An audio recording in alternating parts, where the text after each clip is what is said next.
الحمد لله وكفى وسلام على عباده الذين اصطفى أما بعد أعوذ بالله من الشيطان الرجيم بسم الله الرحمن الرحيم اقترب للناس حسابهم وهم في غفلة معرضون سبحان ربك رب العزة عما يصفون وسلام على المرسلين والحمد لله رب العالمين اللهم صل على سيدنا محمد وعلى آل سيدنا محمد وبارك وسلم اللهم صل على سيدنا محمد وعلى آل سيدنا محمد وبارك وسلم اللهم صل على سيدنا محمد وعلى آل سيدنا محمد وبارك وسلم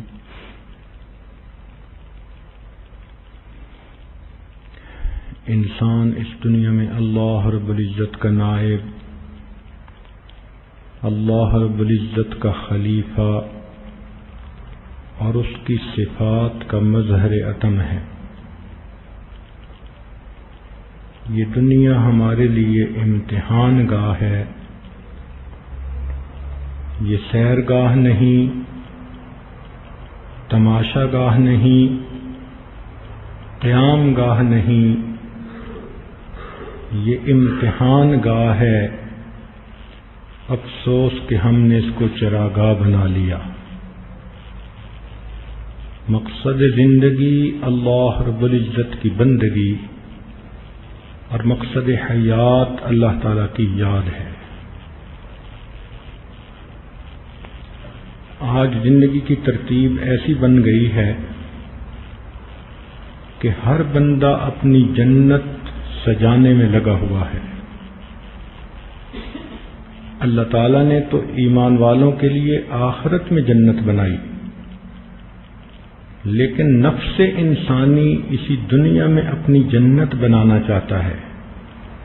میرا گھر ایسا ہو، میری بیوی ایسی ہو، میرے بچے ایسے ہوں، کپڑے ایسے ہوں، گاڑی ایسی ہو، بزنس ایسا ہو، میری عزت ایسی ہو۔ ان تمام چیزوں میں خوب سے خوب تر کی تلاش میں آج زندگی بسر ہو رہی ہے۔ گویا ہر بندہ اپنی پسند کی جنت بنانے میں لگا ہوا ہے، اور یہ اسے معلوم نہیں کہ دنیا کی اس جنت کو جو بنانے میں لگا ہوں یہ بھی ہمیشہ نہیں رہے گی، اور میں بھی اس میں ہمیشہ نہیں رہوں گا۔ بہت لوگ آئے جن کے پاس خزانے تھے اور انہوں نے اپنے من پسند کی زندگی گزارنے کے لیے انتظامات کیے، لیکن بالآخر وہ دنیا سے چلے گئے۔ وہ اس بات کو بھول گئے کہ ہم تو راستے کے راہی تھے، مسافر تھے۔ ہم نے اپنی منزل کی تیاری کرنے کی بجائے راستے میں ہی اپنا وقت ضائع کر دیا۔ جس طرح کوئی بھی عقل مند انسان پل کے اوپر گھر نہیں بناتا، اسی طرح کوئی بھی عقل مند انسان دنیا سے دل نہیں لگاتا۔ ہم یہاں مہمان ہیں۔ نبی علیہ السلام نے ارشاد فرمایا، کن فی الدنیا کأنک غریب، تم دنیا میں ایسے زندگی گزارو جیسے کوئی پردیسی ہوتا ہے۔ ہمارا وطن اصلی جنت ہے، دنیا وطن اقامت ہے۔ کچھ وقت کے لیے ہم یہاں بھیجے گئے، اور وہ وقت بھی تیاری کے لیے دیا گیا، لیکن ہم اصلی مقصد کو بھول کر ساری امیدیں، ساری آرزویں، ساری تمنائیں اسی دنیا میں لگا لیتے ہیں۔ بیٹے کی شادی کرنی ہے تو ایسی کریں کہ بس لوگ یاد ہی رکھیں، بیٹی کی شادی کرنی ہے تو بس ایسے کرنی ہے کہ پھر لوگ یاد رکھیں۔ یہ جو ہمارے نفس کے اندر ایک چاہت ہے نا کہ ہم اپنی من پسند کا ہر کام کر لیں، یہ انسان کو برباد کر دیتی ہے۔ اس لیے پھر وہ اپنی آرزوؤں کو پورا کرنے کے لیے جائز ناجائز کی تمیز کو ختم کر دیتا ہے۔ اسے اپنی منشا کو پورا کرنا ہے، اللہ تعالی کی منشا کو پورا کرنا اسے یاد نہیں رہتا، اور یہی دھوکہ ہے۔ اس لیے دنیا کو دار الغرور کہا، دھوکے کا گھر۔ یہ دھوکہ لکھے پڑھوں کو بھی لگ رہا ہے، عقل مندوں اور سمجھداروں کو بھی لگ رہا ہے، دانا اور بینا لوگوں کو بھی لگ رہا ہے۔ بڑی اچھی صلاحیتوں والے لوگ ہیں، لیکن ان کی زندگی کا مرکز و محور اسی دنیا کی آسائشیں۔ اللہ تعالیٰ ارشاد فرماتے ہیں، قُلْ هَلْ نُنَبِّئُكُمْ بِالْأَخْسَرِينَ أَعْمَالًا، کیا میں تمہیں نہ بتاؤں کہ اعمال میں سب سے زیادہ خسارہ پانے والے لوگ کون ہیں؟ الذین ضل سعیہم فی الحیات الدنیا، وہ لوگ جن کی ساری کوششیں اسی دنیا کی زندگی کو بنانے میں لگ گئیں، وہم یحسبون انہم یحسنون صنعا، اور وہ سمجھتے ہیں کہ ہم تو بڑے اچھے کام میں لگے ہوئے ہیں۔ آج بے نمازی سے پوچھئے کیا حال ہے، جواب ملے گا جو گزر جائے واہ واہ ہے۔ اب سوچئے کہ دن رات تو اللہ تعالیٰ کی نافرمانی ہو رہی ہے، آخرت بگڑ رہی ہے، جہنم کے جانے کا راستہ ہموار ہو رہا ہے، اور پوچھنے پہ جواب ملتا ہے کہ جو گزر جائے واہ واہ ہے۔ تو یہ غفلت کیسے دور ہو؟ اس کے لیے ہمیں ان محفلوں میں اندر اور من کی آنکھ کو کھولنے کی ضرورت ہے۔ آج تو بچی پیدا ہوتی ہے تو ماں کو فکر لگ جاتی ہے کہ یہ جب جوان ہو کر شادی شدہ بنے گی تو جہیز کیسے اس کو اچھا دے سکوں گی۔ ہر ماں سمجھتی ہے کہ اگر بیٹی اچھا جہیز لے کر نہ گئی تو سسرال والوں میں اس کی کیا عزت ہوگی۔ ابھی بچی تو گڑیوں میں کھیل رہی ہے، کھلونوں میں ہے، ماں اپنے بارے میں کیوں نہیں سوچتی کہ میں نے بھی اپنے اللہ رب العزت کے دربار میں پیش ہونا ہے، اگر میں وہاں نیکیوں کا جہیز لے کر نہ گئی تو میری وہاں عزت کیا ہوگی، میں اپنے رب کو کیا منہ دکھاؤں گی۔ ذرا سی کوئی بات ہوتی ہے، تقریب میں جانا، لوگوں سے ملنا، عورتیں فوراً منہ دھوتی ہیں، کپڑے اچھے پہنتی ہیں، تیار ہوتی ہیں۔ کیا معاملہ؟ ہر ملاقات کے لیے تیاری، ہر تقریب کے لیے تیاری۔ تو قیامت کے دن اللہ رب العزت سے بھی تو ملاقات ہونی ہے۔ اللہ تعالی ارشاد فرماتے ہیں، من کان یرجو لقاء ربہ، جس کو یقین ہو کہ میں نے اپنے اللہ سے ملاقات کرنی ہے، فلیعمل عملا صالحا، اسے چاہیے کہ وہ نیک اعمال کرے، ولا یشرک بعبادۃ ربہ احدا، اپنے رب کی عبادت میں کسی کو شریک نہ بنائے، یعنی اپنے دل میں کسی غیر کی محبت کو نہ آنے دے۔ یہ جو نفسانی، شیطانی، شہوانی تعلقات ہوتے ہیں، یہ حقیقت میں شرک ہوتا ہے۔ بندہ سمجھتا ہے بس تو میرا دین ایمان سجنا، وہ محبت جو اللہ رب العزت کا حق ہے ہم وہ مخلوق کو دے رہے ہوتے ہیں۔ ایسے چھاپ لگ جاتی ہے کسی تصویر کی کہ دن میں بھی اسی کا خیال، رات میں بھی اسی کا خیال، اسی کے فون کی انتظار، اسی سے بات کرنے کو بے قرار۔ وَمِنَ النَّاسِ مَن يَتَّخِذُ مِن دُونِ اللَّهِ أَندَادًا يُحِبُّونَهُمْ كَحُبِّ اللَّهِ۔ یہ بت ہیں جو انسان بت پرست بنتا ہے۔ شہوت پرستی، زن پرستی، زر پرستی، نفس پرستی، یہ سب کی سب بت پرستی ہی کی اقسام ہیں۔ خدا پرستی کوئی اور چیز ہوتی ہے۔ تو آج آپ اگر غور کریں تو ہماری آرزوئیں اور تمنائیں سب اسی دنیا کے بارے میں، الا ما شاء اللہ۔ کاش کہ ہم اللہ رب العزت کی رضا کو اپنی آرزو بنا لیتے۔ تیری دعا سے قضا تو بدل نہیں سکتی، مگر ہے اس سے یہ ممکن کہ تو بدل جائے۔ تیری دعا ہے کہ ہو تیری آرزو پوری، میری دعا ہے تیری آرزو بدل جائے۔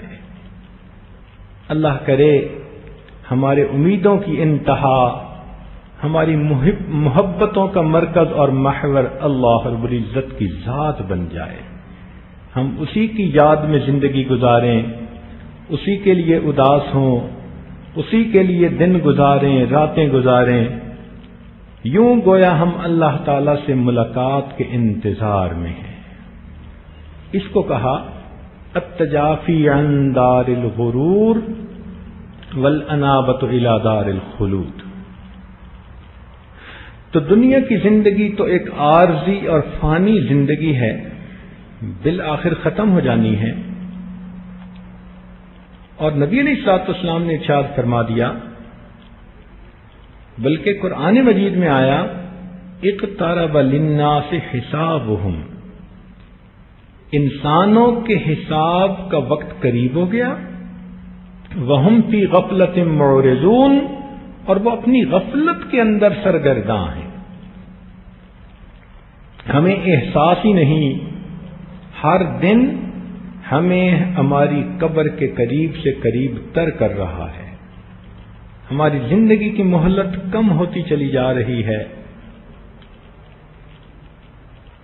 اور ہم اس بات سے بے پرواہ ہو کر زندگی گزارتے ہیں۔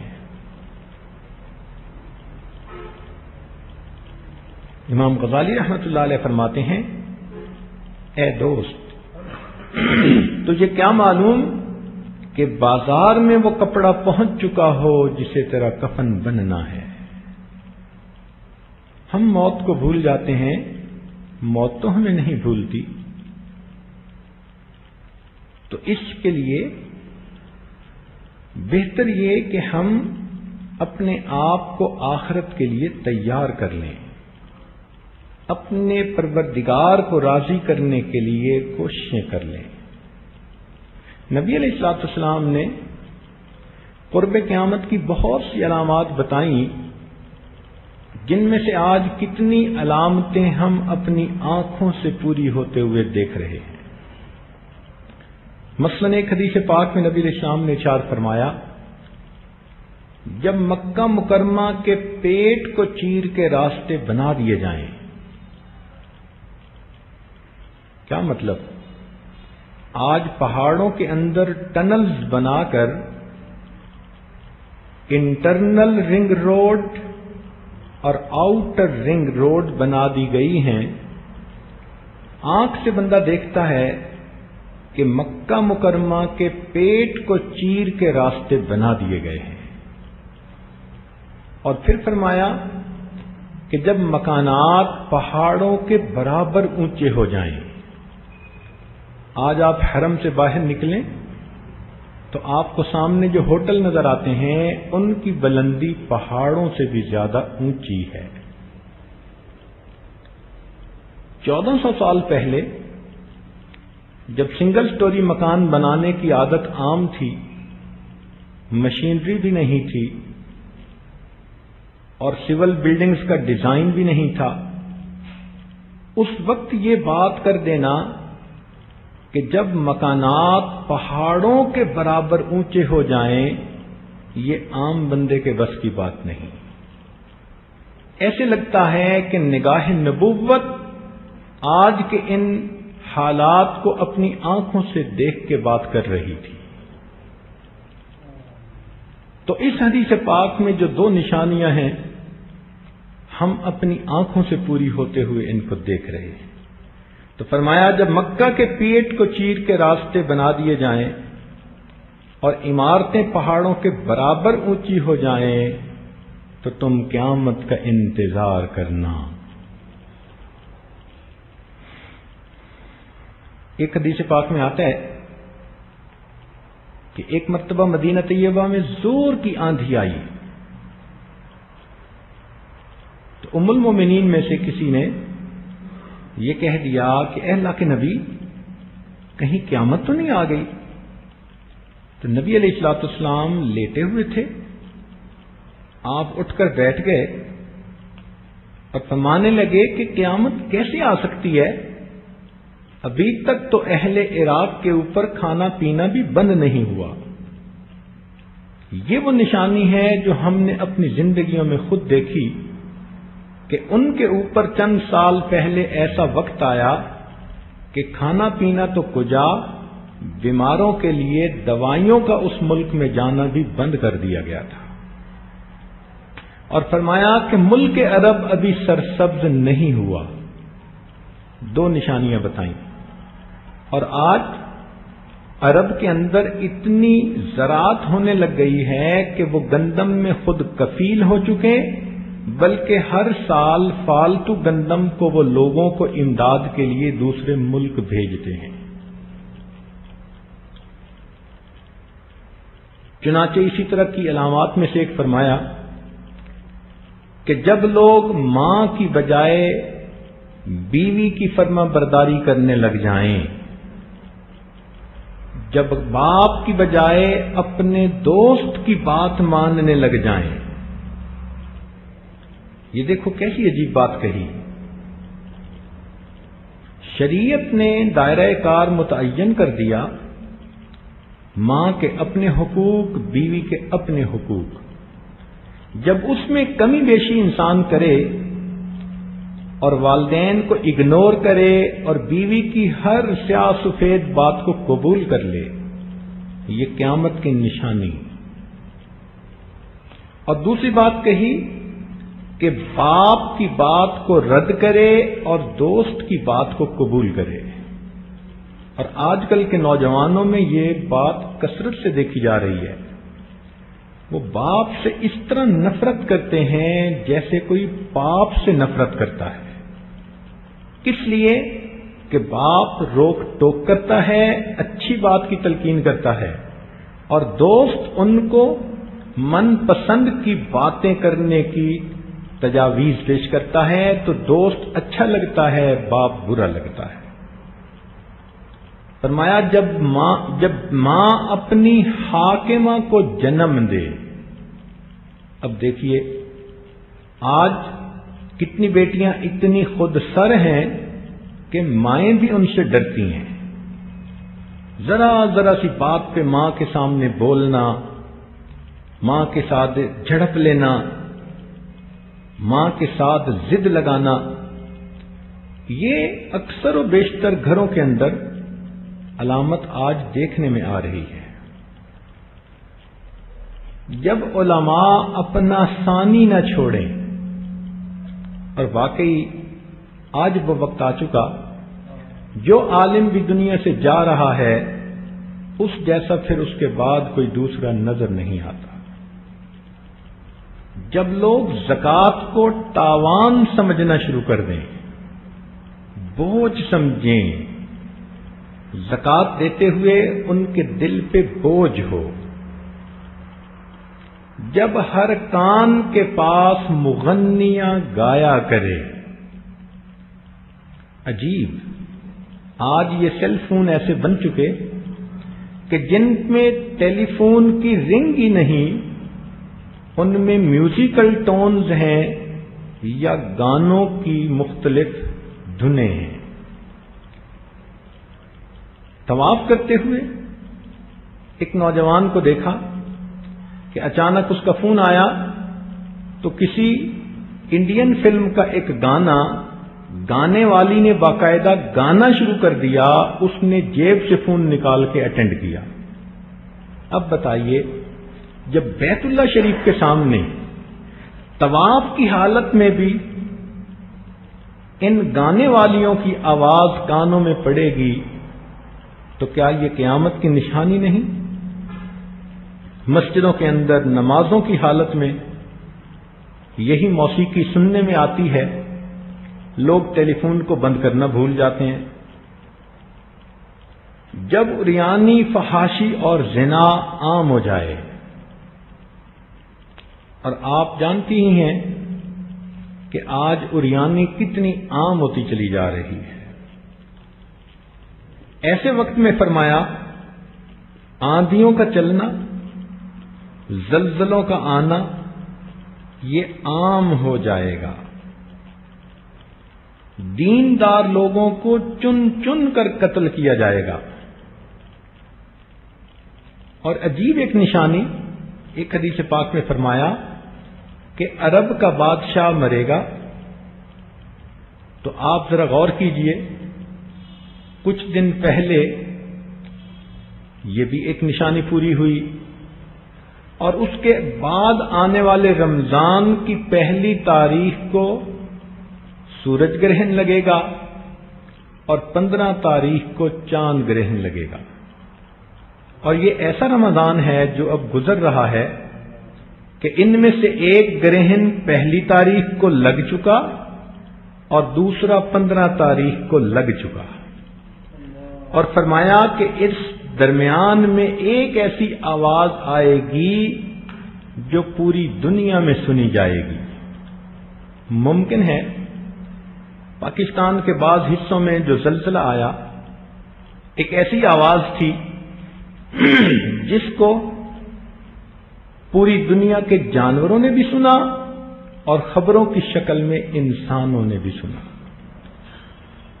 اور وہ زلزلہ بھی کیا تھا؟ اللہ اکبر، انسان کو اپنی بے بسی اور بے کسی بتانے کے لیے ایک سبق تھا۔ کئی مرتبہ انسان کو جب کھانا پینا مل جاتا ہے تو وہ خدا کے لہجے میں بولنا شروع کر دیتا ہے، تو بندوں کو ان کی اوقات یاد دلانے کے لیے اللہ تعالیٰ کئی مرتبہ زمین کو جھنجھوڑ دیتے ہیں۔ چنانچہ اس کی تھوڑی سی تفصیل عرض کر دوں عبرت حاصل کرنے کے لیے کہ زلزلے کی 2 وجوہات ہوتی ہیں، ایک طبعی اور دوسری شرعی۔ طبعی وجہ تو یہ ہوتی ہے کہ جب یہ زمین بنی تو انتہائی گرم حالت میں تھی، اوپر کی سطح ٹھنڈی ہو گئی، مگر اس کے اندر کور کے اندر ابھی بھی مولٹن میٹل موجود ہے، آگ موجود ہے۔ اب وہ جب کبھی آپس میں سیٹل ہوتی ہے تو زمین کے اوپر زلزلہ کی کیفیت محسوس ہوتی ہے۔ یہ زلزلہ مختلف حصوں میں آتا رہتا ہے، حتیٰ کہ ہر دن میں دنیا میں 100 زلزلے آتے ہیں، مگر چونکہ معمولی ہوتے ہیں لوگ ان کو نوٹ ہی نہیں کر پاتے، آلات کے ذریعے سے ان کا پتہ چلتا ہے۔ تو ایک تو ہوتی ہے طبعی وجہ اور ایک ہوتی ہے شرعی وجہ۔ وہ کیا چیز کہ کبھی کبھی انسانوں کے اعمال اتنے بگڑ جاتے ہیں کہ اللہ تعالیٰ ان کو جگانے کے لیے زمین کے ٹکڑے کو حکم دیتے ہیں تو زمین ہلتی ہے۔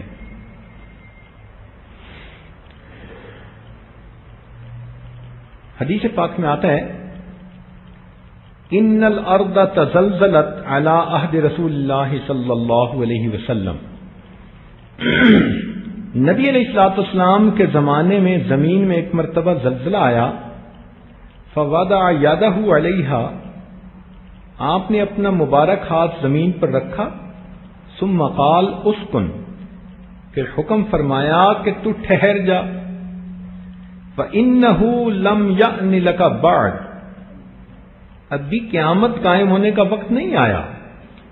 ثم التفت الى اصحابہ، پھر نبی علیہ السلام صحابہ کی طرف متوجہ ہوئے، فقال، ارشاد فرمایا، ان ربکم لیستعتبکم فاعتبوہ، بے شک تمہارا پروردگار چاہتا ہے کہ تم توبہ طائب ہو جاؤ، بس تم توبہ کرو۔ تو گویا نبی علیہ الصلوۃ والسلام کی زبان فیض ترجمان سے یہ پتہ چلا کہ انسانوں کو اللہ تعالی چاہتے ہیں کہ وہ توبہ طائب ہوں، اپنی غفلتوں سے، سستی سے، گناہوں سے، بدکاریوں سے، تو اللہ رب العزت اس کے لیے زمین کو ہلا دیتے ہیں۔ چنانچہ ایک اور روایت میں ہے، زلزلت المدینۃ علی عہد عمر رضی اللہ تعالی عنہ، عمر لانو کے زمانے میں، زمانے خلافت میں مدینہ میں زلزلہ آیا، فقال ما ھذا، آپ نے حیران ہو کر کہا یہ کیا ہے؟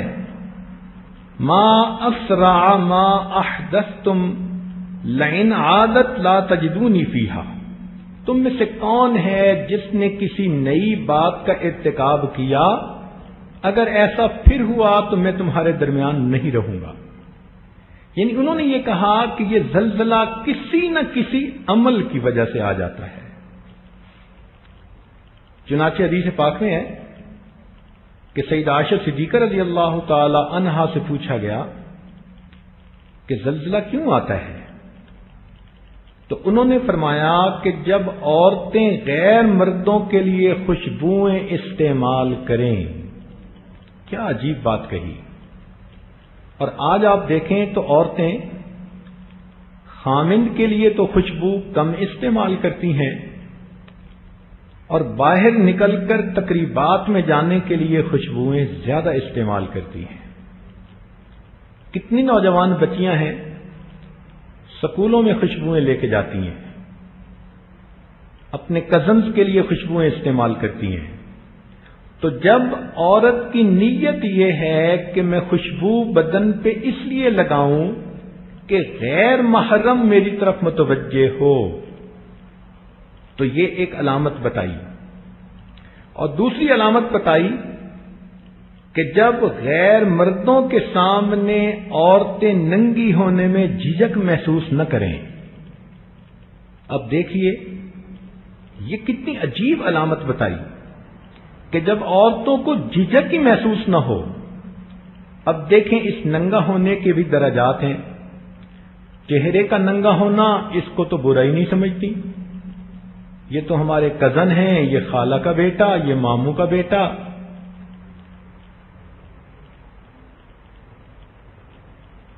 تو اپنے رشتہ داروں میں بے محابہ کھلے چہرے کے ساتھ سب مردوں سے ملتی ہیں۔ اس گناہ کا ارتکاب تو عام ہو گیا ہے۔ اور کچھ کہتی ہیں کہ جی چہرے کا تو پردہ ہی نہیں، مفتیہ بھی بن بیٹھتی ہیں۔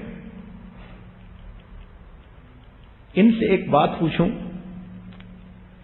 کہ احرام کی حالت میں عورت کو جو حکم دیا گیا کہ چہرے کو کپڑا نہ لگے، یہ اس بات کی دلیل نہیں کہ احرام کے علاوہ حالت میں چہرے پہ کپڑا ہونا چاہیے۔ اگر چہرے پہ کپڑا تھا ہی نہیں تو احرام کی حالت میں کہنے کی کیا ضرورت تھی کہ چہرے کو کپڑا نہ لگے؟ اب اس کا یہ مطلب نہیں کہ احرام کی حالت میں چہرہ کھول لیں، نہیں، اس طرح سے کپڑا لیں کہ وہ چہرے سے ذرا دور رہے، مگر غیر محرم مردوں سے پردہ کرنا تو لازم ہے۔ قرآن عظیم الشان میں اللہ تعالی امہات المومنین کو فرماتے ہیں، صحابہ کو فرماتے ہیں کہ جب تم نے ایک دوسرے سے کوئی چیز لینی ہو فَاسْأَلُوهُنَّ مِنْ وَرَاءِ حِجَابٍ، تم پردے کے پیچھے سے ان سے سوال کرو۔ اگر چہرے کا پردہ نہیں تھا تو پھر پردے کے پیچھے کی کیا بات تھی؟ آخر قرآن کے یہ الفاظ کیوں موجود ہیں؟ تو آج کھلے چہرے کے ساتھ سب کے سامنے چلے جانا، اس کو تو معیوب ہی نہیں سمجھتی۔ اور اس سے آگے کتنی نوجوان بچیاں ایسی ہیں جو اپنا سر ہی نہیں ڈھانپتی، تو سر ننگا کرنا، سینہ نہیں جھانپتی، بازو بھی آدھے آدھے ننگے ہوتے ہیں۔ تو اس ننگے پن کے بھی درجات ہیں۔ بہت ساری بچیاں ایسی ہیں جو کسی نہ کسی درجے میں آج اس گناہ کی مرتکب ہو رہی ہیں، اور گھر میں کام کرنے والے مردوں کو تو وہ اپنا محرم سمجھتی ہیں، حالانکہ یہ کام کرنے والے مرد ان کے غلام تو نہیں نا۔ تو جو فرمایا کہ جب عورتیں غیر مردوں کے سامنے ننگی ہونے میں جھجک محسوس نہ کریں، کیا آج گھر کے کام کرنے والے مردوں کے سامنے کھلے چہرے آنے پر کوئی جھجک محسوس کرتی ہے؟ تو معلوم ہوا کہ اس میں ہم بھی کسی نہ کسی درجے ملوث ہیں۔ تو تین باتیں ام المومنین نے فرمائی۔ ایک بات، جب عورتیں غیر محرم مردوں کی نیت سے خوشبوئیں استعمال کریں، جب عورتیں غیر محرم مردوں کے سامنے ننگی ہونے میں جھجک محسوس نہ کریں، جب شراب اور موسیقی عام ہو جائے تو تم زلزلوں کا انتظار کرنا۔ اسی لیے عبداللہ ابن مسعود اللہ عنہ نے فرمایا، ما ظہر فی قوم الزنا ولا ربا الا احلوا بانفسہم عقاب اللہ۔ کسی قوم میں زنا اور ربا ظاہر نہیں ہوتا۔ ربا کہتے ہیں سود کو، یعنی دو گناہ بتائے، ایک زنا کا گناہ اور دوسرا ربا کا گناہ۔ اب یہ زنا کا گناہ بھی عام ہے، ایک ہے مبادیات زنا، یہ تو بہت عام ہو چکی، آنکھوں کا زنا، غیر محرم کی طرف دیکھنا۔ آج 100 میں سے قسمت والے ہی چند ایک ہوں گے جو اپنی نگاہوں کی 100% حفاظت کرتے ہوں گے، وگرنہ تو مردوں کی نگاہیں عورتوں کو تلاش کرتی پھر رہی ہیں، اور عورتوں کی الٹی سیدھی نگاہیں مردوں پہ پڑتی پھر۔ تو نگاہوں کا زنا عام، پھر کانوں کا زنا بھی عام۔ یہ سیل فون ایسی مصیبت ہے، گھنٹوں غیر محرموں کے ساتھ فون پہ باتیں ہو رہی ہوتی ہیں، میسج دیے جا رہے ہوتے ہیں، تو یہ کان کا زنا ہو گیا۔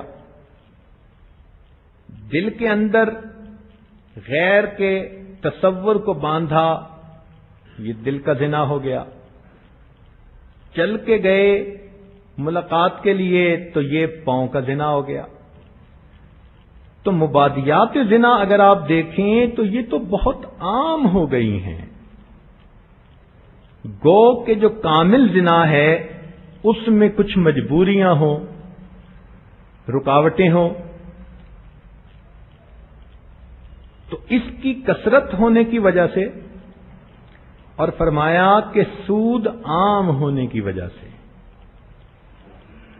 اور آج کتنے کاروباری لوگ ہیں جنہوں نے اپنے اکاؤنٹ سود والے کھلوائے ہوئے ہیں، اور یہ ایسا ہی ہے جیسے پاک چیز میں پیشاب کی ملاوٹ کر لی جاتی ہے، تو وہ پوری کی پوری ناپاک ہو جاتی ہے۔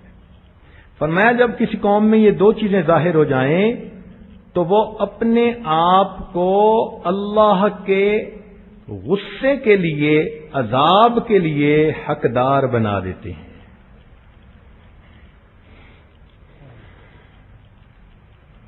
پہلی امتوں کو بھی ان کی معصیتوں کی سزا زلزلے کے ساتھ دی گئی، چنانچہ اہل مدین کے اندر اونچ نیچ تھی، ناپ تول کی۔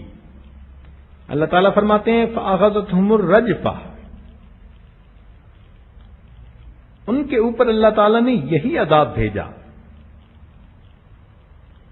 حضرت موسیٰ علیہ السلام کے ساتھ 40 لوگ گئے تھے کوہ طور پر، لیکن پھر انہوں نے بہانے بازیاں شروع کی کہ ہمیں کیا پتا اللہ سے ہم کلامی ہوئی یا نہیں۔ اللہ تعالیٰ فرماتے ہیں فَلَمَّا أَخَذَتْهُمُ الرَّجْفَةُ، قارون نے اللہ تعالیٰ کے حکم کو پورا کرنے میں کوتاہی کی۔ اللہ تعالیٰ فرماتے ہیں فَخَسَفْنَا بِهِ وَبِدَارِهِ الْأَرْضِ، ہم نے اس کو اور اس کے گھر کو زمین کے اندر دھنسا دیا۔ تو اب دیکھیے کہ ان گناہوں کی وجہ سے زلزلوں کا آنا عام ہو جائے گا۔ آپ یہ مت سوچیں کہ زمین کے اس حصے میں تو زلزلے نہیں آتے۔ جب شرعی وجوہات ہوتی ہیں تو کسی بھی زمین کے ٹکڑے کو اللہ تعالیٰ ہلا سکتے ہیں۔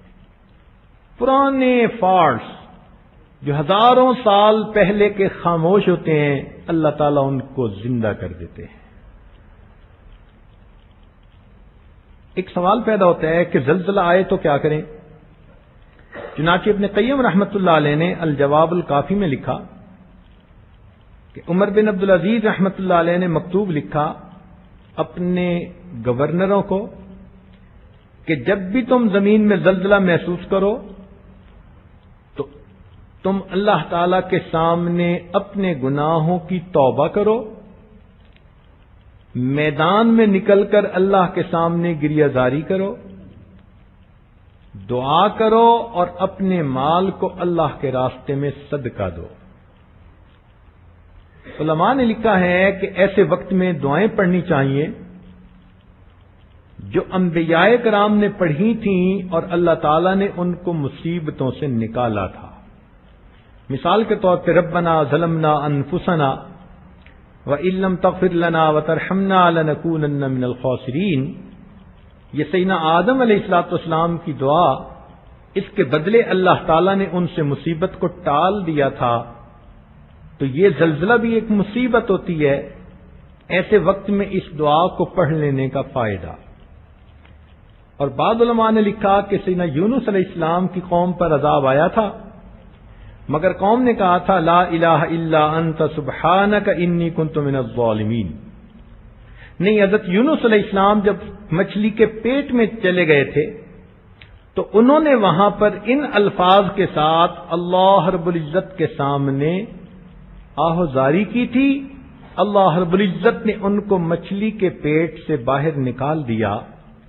اسی طرح انسان کسی مصیبت کے پیٹ میں پھنس جائے تو ان کلمات کو پڑھنے کے لیے اس مصیبت کی مچھلی کے پیٹ سے اللہ تعالیٰ اس بندے کو نکال دیتے ہیں۔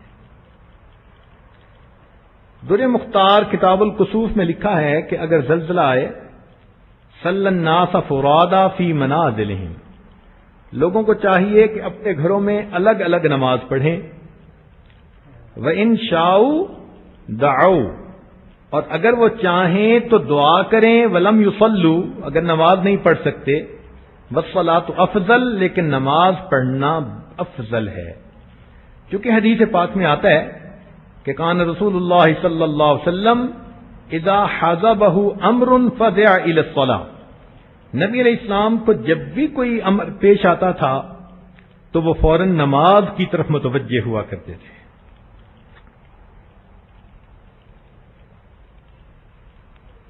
ایک اور بھی سوال ذہن میں پیدا ہوتا ہے کہ جب زلزلہ آتا ہے تو اکثر لوگوں کو دیکھا کہ کمروں سے نکل کر باہر کھلی فضا میں آتے ہیں۔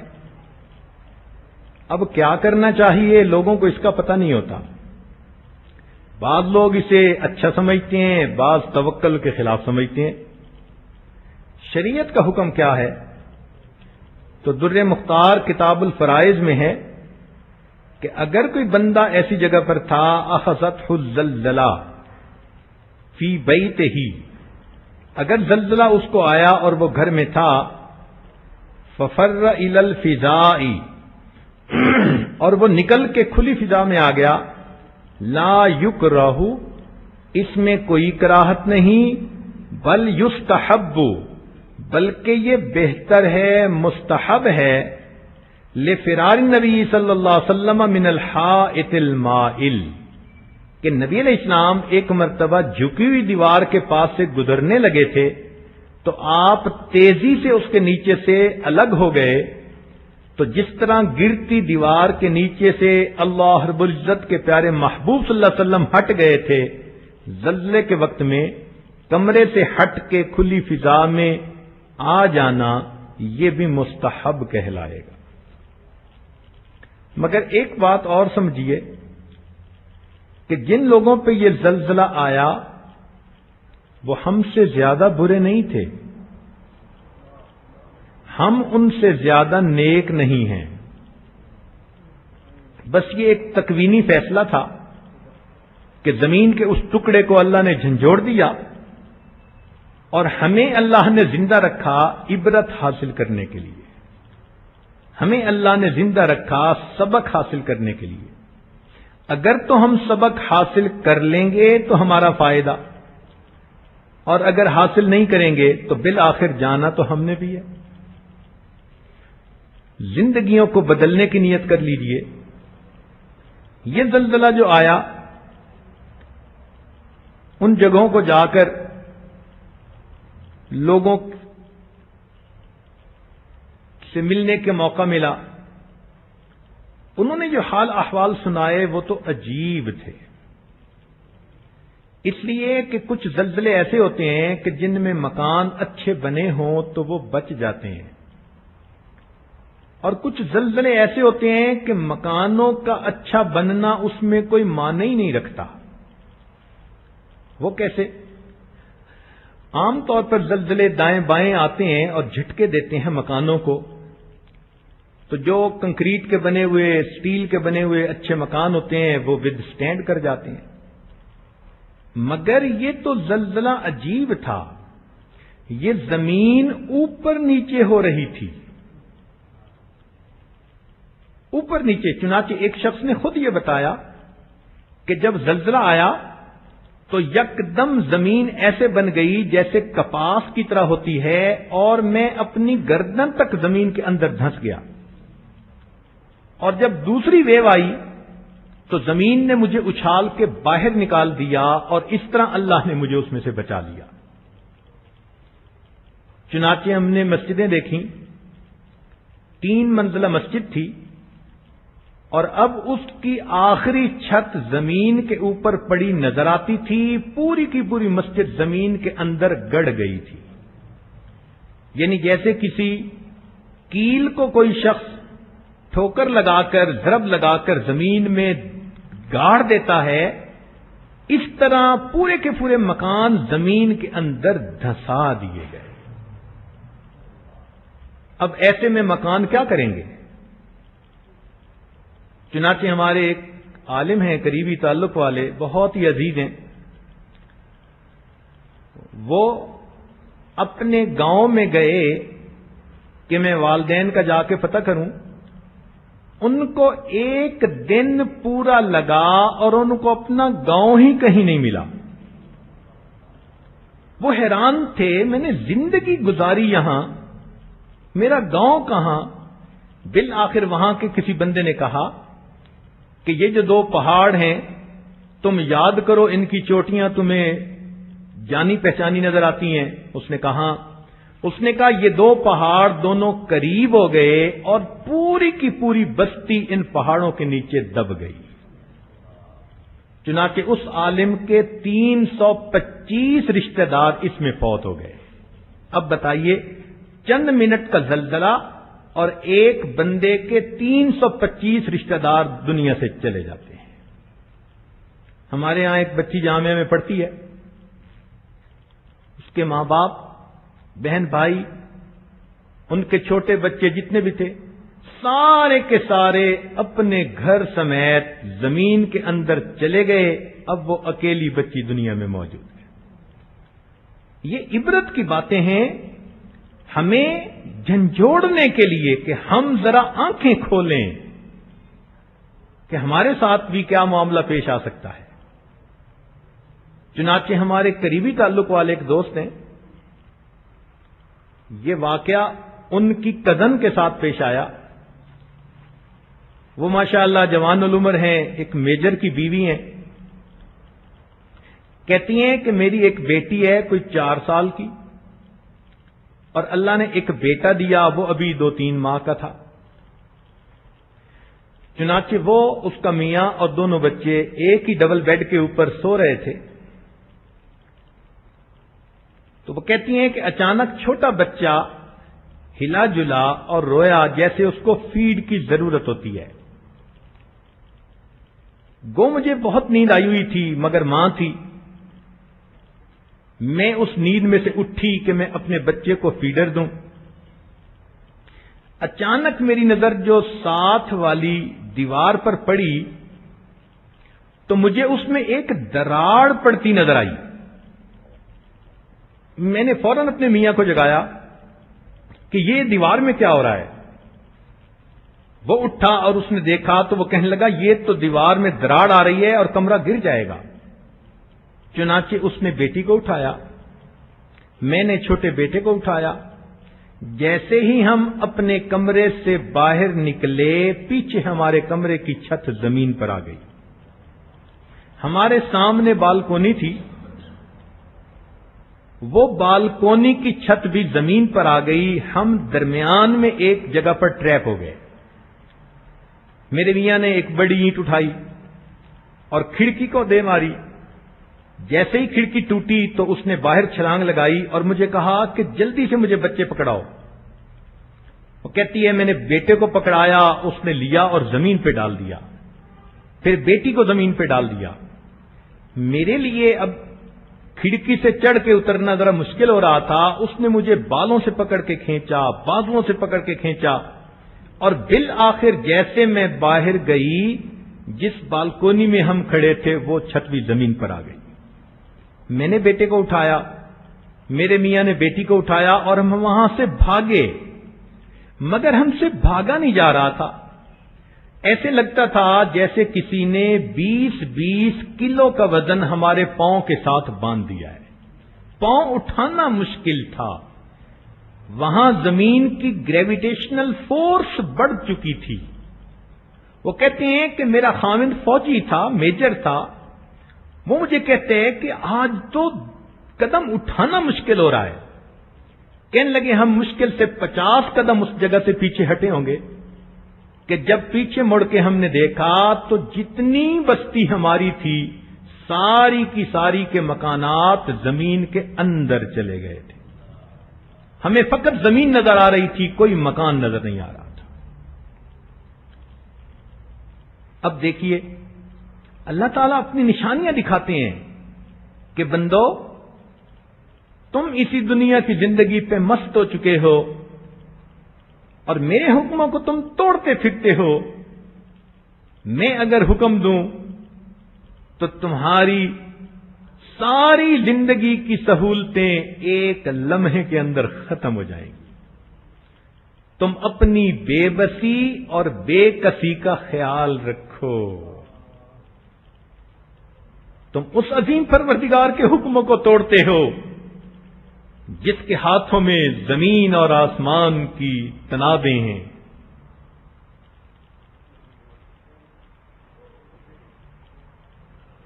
چنانچہ ایسا بھی ہوا کہ کئی بڑی ملٹی سٹوریڈ بلڈنگ تھیں، وہ زمین پر آ گئی۔ تو یہ جتنے بھی زمین میں جانے والے لوگ تھے یا مرنے والے تھے، یہ سب برے نہیں تھے۔ آپ حیران ہوں گی کہ 7 دن کے بعد ایک ٹاور گرا، اس کے اندر سے ایک 18 یا 16 سال کا نوجوان اس کو نکالا گیا اور اس نے نکلتے ہی اللہ اکبر کا نعرہ لگایا۔ لوگوں نے پوچھا کہ تمہارے اوپر کوئی خوف نہیں؟ وہ کہنے لگا کیوں؟ جب میں اللہ پہ ایمان رکھتا ہوں تو زندگی اور موت کا مالک میں اسی کو سمجھتا ہوں۔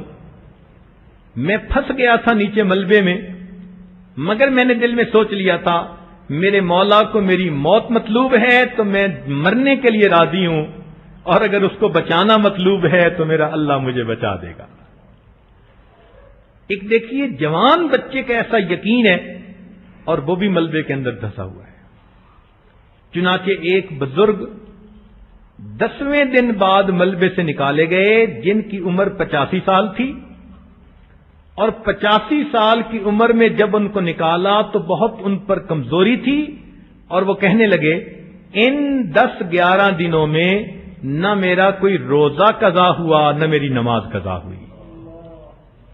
میرے پاس گھڑی تھی، میں وقت کے حساب سے روزے کی نیت بھی کر لیتا تھا، افطاری کی نیت بھی کر لیتا تھا، اور اپنے وقت پہ تیمم کر کے میں نماز بھی پڑھ لیتا تھا. تو بتانے کا مقصد یہ کہ یہ لوگ زمین کے اندر جن کو دھسا دیا گیا، مکان گرا دیے گئے، یہ لوگ ہم سے زیادہ برے نہیں تھے، بلکہ کتنے ہم سے زیادہ بہتر تھے.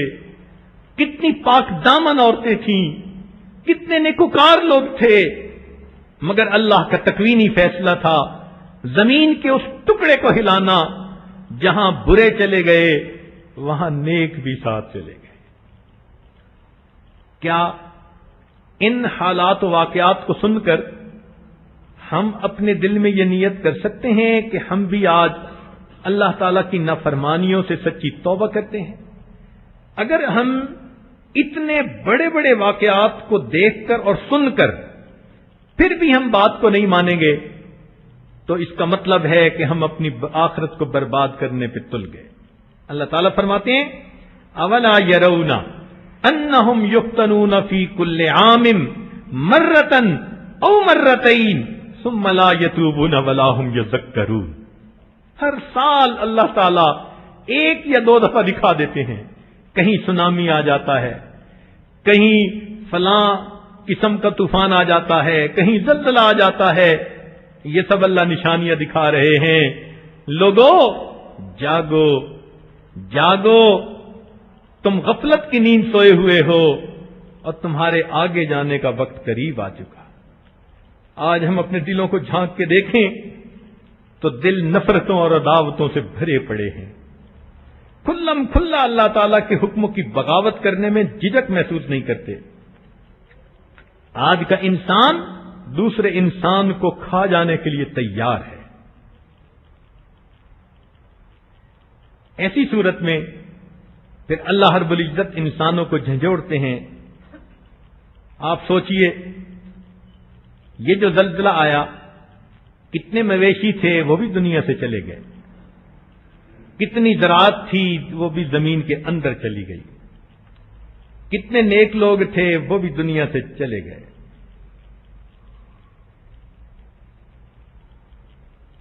اللہ رب العزت ہمیں عبرت کی نظر سے ان حالات کو سننے کی توفیق عطا فرمائے.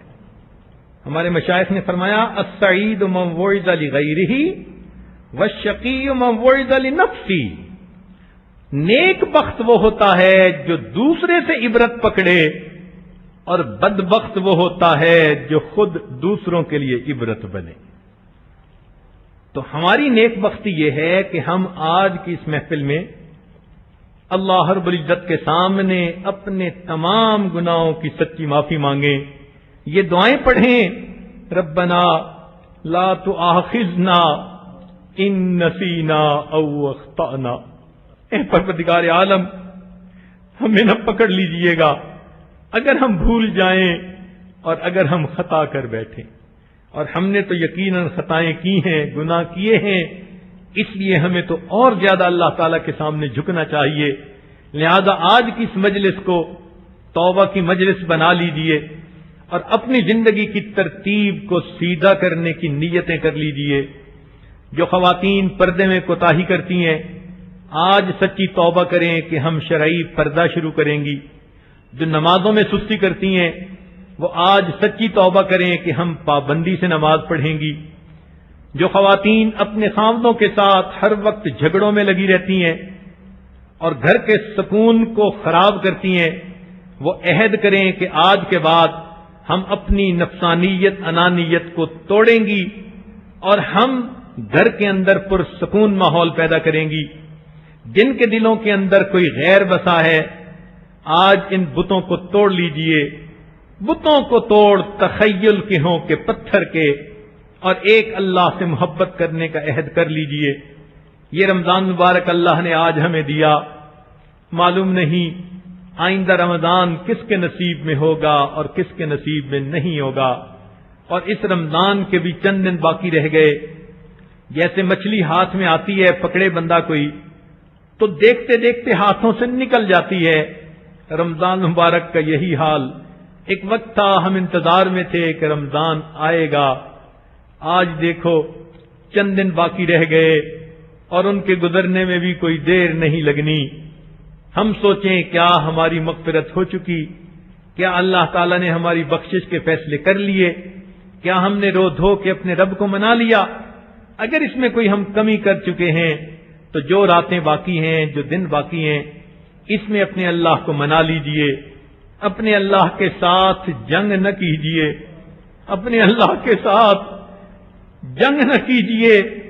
جو اپنے اللہ سے ٹکرائے گا، حکموں کو اس کے توڑے گا، پھر اللہ تعالیٰ اس کی گردن کو مروڑے گا اور اس کو دوسروں کے لیے عبرت کا نشانہ بنا دے گا۔ بندوں کو بندگی سجتی ہے، اللہ کے سامنے جھک جائیے، معافی مانگ لیجئے، میرے مولا بہت گناہگار ہیں، بہت خطا کار ہیں، مگر آپ نے ہی اللہ تعالیٰ ہمیں مہلت دی ہے، اب ہماری توبہ کو قبول کر لیجئے اور آئندہ نفس اور شیطان کے مکر و فریب سے ہمیں بچا لیجئے۔ آج ہم نئے سرے سے مسلمان ہو رہی ہیں اور ایک نئی ایمانی اسلامی قرآنی زندگی بسر کرنے کا دل میں ارادہ کر رہی ہیں۔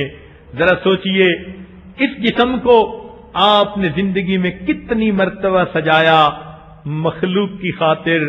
میں ابو سے ملنے جا رہی ہوں، امی سے ملنے جا رہی ہوں، میں میاں کے پاس جا رہی ہوں، مخلوق کی خاطر آپ نے اس جسم کو کتنی مرتبہ سجایا۔ کیا کبھی اس کو آپ نے اپنے رب کی ملاقات کے لیے بھی سجانے کی کوشش کی؟